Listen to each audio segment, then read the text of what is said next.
I think this year I had a bit of a rocky start. It was never going to be easy from the beginning. Why? Because I knew I wasn't in the space that I wanted to be in. So I said, okay, that's cool. Let's take this one day at a time, see where it goes.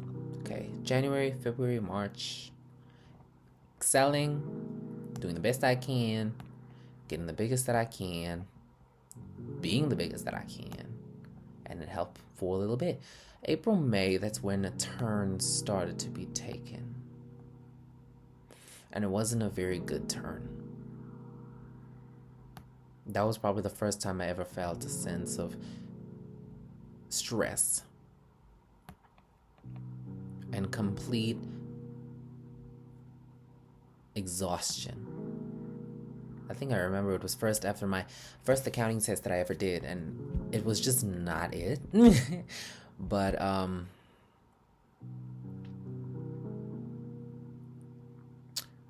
it became very stressful that one night. I remember my past experiences with material that just didn't click with me. I grew physically tired. That's an example of misalignment. And it's real. It's a real thing, guys. Misalignment burnout is a real thing. And you won't necessarily see it until the point where the person that's breaking down literally says they can't continue. That's the only point by which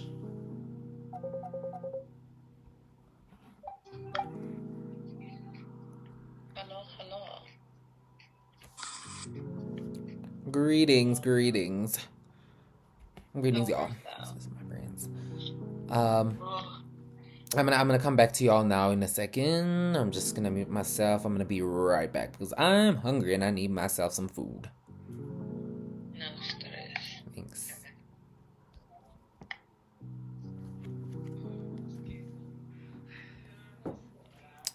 Okay.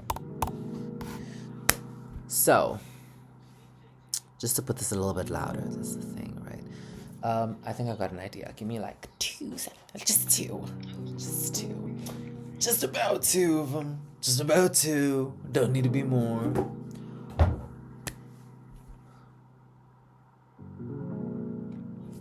That's when things really turn for the worst. And I'm not going to lie to you. That was a whole lot of stress that just got put on my shoulders. The need to try and perform, try and do good, try and excel in something that I knew wasn't for me. Don't mind my hair, it's a bit of a bad hair day, but I posted this because I need to make a very important message. Not saying that my hygiene comes second, but I'm saying that this is so important that the hair was not the focus. Being perfect was not the focus. Dressing right was not the focus. My background was not the focus. Do you see how that door is on the wardrobe? Do you see how that door look? It's mini exposed. I was not concerned about closing it completely before making this video. And when I tell y'all, it just got to a point where a lot of negative things started becoming an option. And it wasn't because of just the one thing. It was because of many other compounding stresses that life brings along with you. The misalignment in your path, people complaining, and it's not just the misalignment that's in your path. There's a slow burn that happens, right? It comes down from doing work that repetitively goes against who you are and your values and what your strengths are. And eventually it starts feeling like it's taking you away from who you are as a person. If it makes sense. A lot of people experience it that way because the thing with this form of exhaustion is that it makes you over-question a lot of things. And I think the one thing I absolutely love this year was being given the observation of self-awareness, a very high end of self-awareness, which is not something I would have been able to conjure up without, the necessary stress. And I know there's a lot of people that also go through it, right? Not just the experience of when they finally start to be alive or start to feel alive, but the stresses that happens, and it's so unexplainable. So let me explain it. When someone goes through intense amounts of stress, especially when it comes to misalignment, it's not just really even about stress, because at the beginning of the year, I even said this to myself, I'm able to do to the degree. now at this point, as I'm talking to y'all right now, I am more than capable to stick out these 2 years, these next 2 years, in order to finish it. If it was something that didn't make me feel like, hold on, something's up. Don't get me wrong, it's doable. I can put in a little bit of work. Problem is, there's a 50-50 underlying split. It's the effort required to do what I'm doing and the motivation. Currently, I don't have the second 50. And it's causing a problem with this 50. It underplays this 50. And they're both equally important when it comes to achieving the best that you possibly can. And the thing is that if you're in something, this is how stress normally happens. If you're in something that is constantly going against who you are as a person, you're obviously going to feel the first time, ugh, this is so disgusting, I hate it, and blah, blah, blah. Okay? That's how it's going to feel the first time. Second time, it's going to feel like, ugh, okay, this is so tiring. Third time, that's when your brain starts to say to itself, okay, we need to try and find something to pivot towards that makes this more fulfilling. Once you start to realize that it's not as easy to do or to change, that's when the stress starts to come in, because now you have to try and focus on so many things at a time. How to be able to find something that makes you excited to the point where you even forget about the stresses of the work in which you do.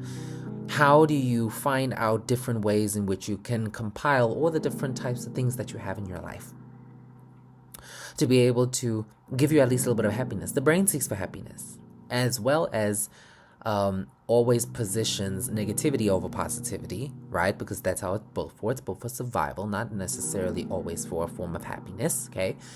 And I think that is a really key indicator for when it comes to the different experiences that you have. You can have 16 different types of positive experiences and one negative experience that'll absolutely make you throw all of the toys out of the cart for your positive experiences. Unfortunately, that's the most human thing that happens, right? Especially for a normal human being, that's the most human thing that happens. Why? Because that's how the brain is wired. So as I'm sitting here with months of confusion, of stress, and that's the one thing that stress actually brings, is that once you start trying to look for the thing that you actually want to do, and you're really trying to push towards it, but you are in something that is like quietly pulling you down by a lot, like a huge margin. I'm not even talking about small. I'm talking about to the point where it starts almost becoming your whole life. And it doesn't actually literally become your whole life. Instead, it feels like it does. And then once it does, it feels like you're trapped. Once you feel like you're trapped, it feels like all the other options that happen on the outside of your body feel like they are unable to be reached, right? Because the one thing that happens when you have stress is that it compounds to the point where you break. So before your breaking point, this is how things are going to feel. You're going to think about stress number 1. Then there's stress number 2, which is trying to find the thing that actually fits you the best as an individual, that helps you strive and helps you thrive. The third is thinking that people are leaving your life. There were people that left my life, and it made me feel very stressful because it made me feel alone. I couldn't even keep that. Fourth thing that adds on, couldn't find proper love for my life. I'm still currently in the stage of finding someone to love. And that's just the way that I was built. Remember, each of these individual experiences are going to be experienced differently based on how you were wired. I am wired for human connection. I am wired for people. Gosh. And so every single time I question myself or question my decisions, I say, does it improve who I am as an individual, what I was born with, the skills I was born with, the strengths I was born with? And if it doesn't, how can I substitute it? Who do I need to go to? What friends do I need to have around me? What do I need to do in order to keep myself happy? All these things just compound. That's how stress occurs, because you're thinking of so many things at a time, and they're pulling you all in different directions. It's like, one thing is, this is one thing I'll even include in choreography if I want to, or writing lyrics and etc., which is something I actually want to show y'all later on. One thing is standing over here. Another thing is standing over here. Another thing is standing over there. Another one, another one, another one, another one. Imagine they all have ropes. These ropes are all tied to you in loops. So you have one layer, not just one layer of rope. You have 2, 3, 4, 5, 6, 7. Sorry. So, everything that you're thinking of, unfortunately, pulls you in different directions. They will never, ever, always go the same direction. And when they do pull you in different directions, it's like your body's being compressed. That is how stress feels. A body being compressed. To the point where they pull you so hard where, okay, I'm not going to get too graphic, but you understand where I'm trying to go. It's either a bone breaks, it's either something happens. When you are unresponsive in that manner, that is when everything has just ended. Okay? I hope it doesn't go to that point for any of you watching this. I hope it doesn't. That'll probably be the saddest thing to have ever done happen. Because the one thing that you also think of as a human being is, how is this ending going to affect other people in my life? That's what makes it even sadder. It's not necessarily saying, oh, I'm concerned for the people that obviously will find this part that happened to me to be very depressing. But it's just the emotions that come out of them that then come into you, that then are expressed outward and much deeper. Okay? It's not perfect. It's really not perfect. It's really not going okay as what I hoped it to be. It is August 2nd. Damn, okay. We're almost like at the end of the year. It is August 2nd. I am exhausted.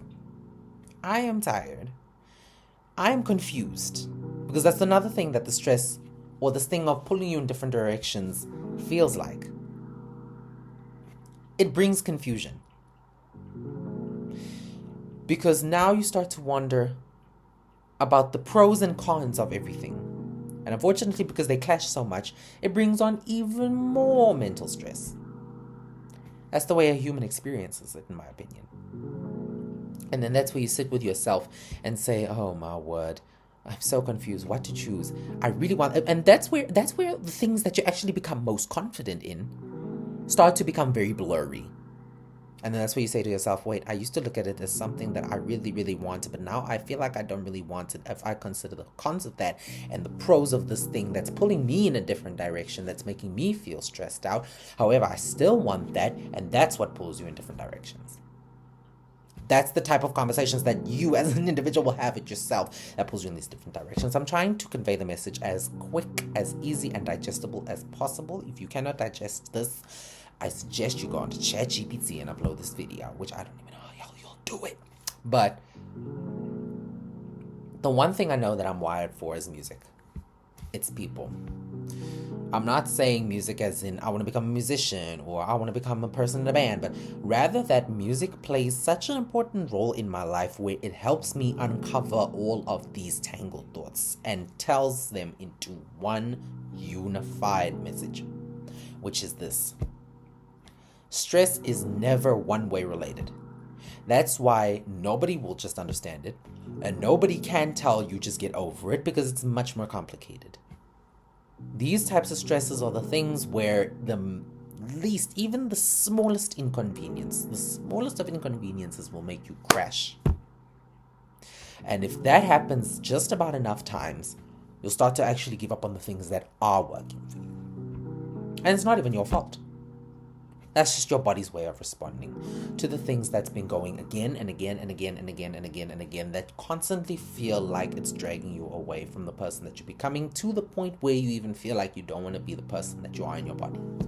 And that's where the other things happen. I'm not going to say it because YouTube don't like it. YouTube don't like honesty.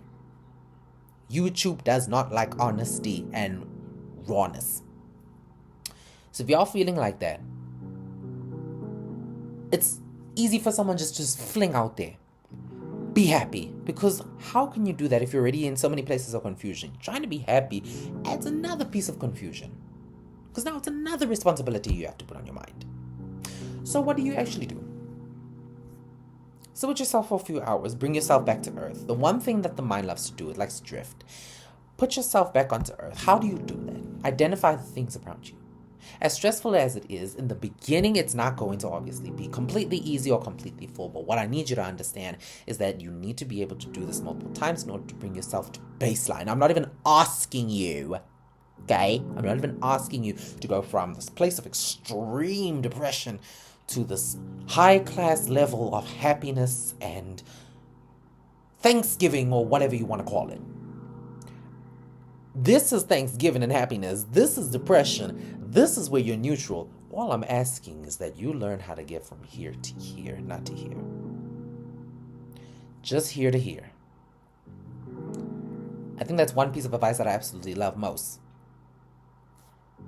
How do you bring yourself enough to just come back to baseline? For the human brain, it is too stressful to take yourself from being in this state, which doesn't happen from just one thing, by the way, to this. A lot of people are going to ask you to do that. You can't do that. It's impossible. You can lie your way by saying that you can.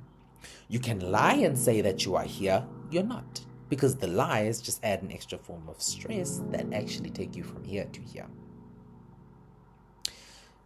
Bring yourself back onto earth. Identify the things that you have around you. 5 things you can see, 4 things you can smell, 3 things you can taste, and so on and so forth.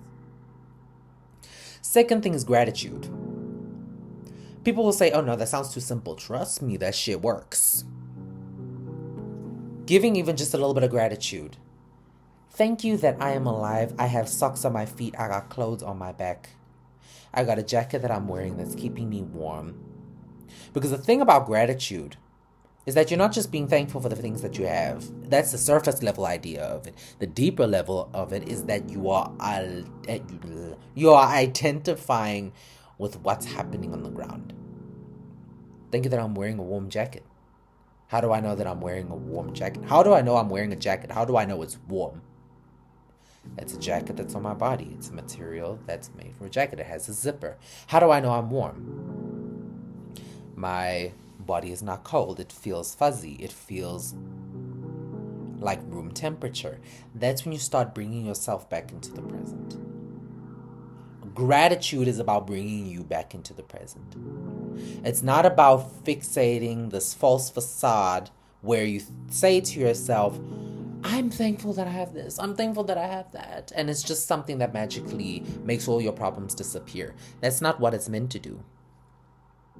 Just like flowers, it's meant to bring you back into the present.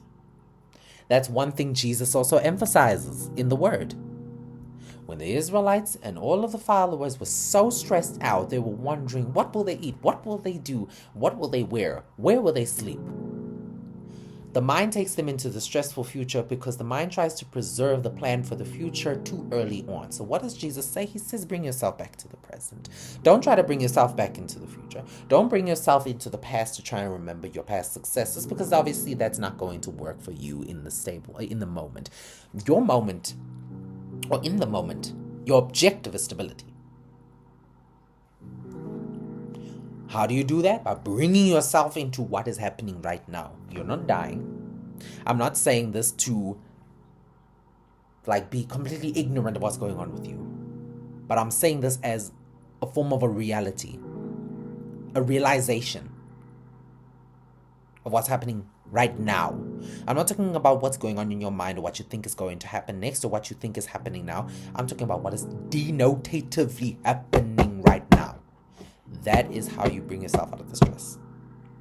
It's not something that obviously can be maintained over time. It depends on the type of person that you are. I'm a very people person. So what do I do instead of just bringing myself back into the present? I bring myself back into the present. And you obviously need to tailor it to the type of person that you are. For me to bring myself back into the present, I talk to my friends. I talk to my boo. I talk to everybody that I know will bring me back some sense of happiness. That's it. That's the end of this video. I love y'all. Thank you so much for watching. And I hope y'all got a little bit of information or a little bit of knowledge as to what to do with yourself in a moment where you feel you're lost. You feel like you're being pulled into different places. You feel like you're being confused. You feel like you're in constant stress. You feel like no one's hearing you. This is what my suggestion is, to temporarily be with yourself in the moment. Because nothing is permanent. Even the mistakes you've made. Even the stresses that you had. It's not permanent. As much as the problems are temporary, so are the solutions.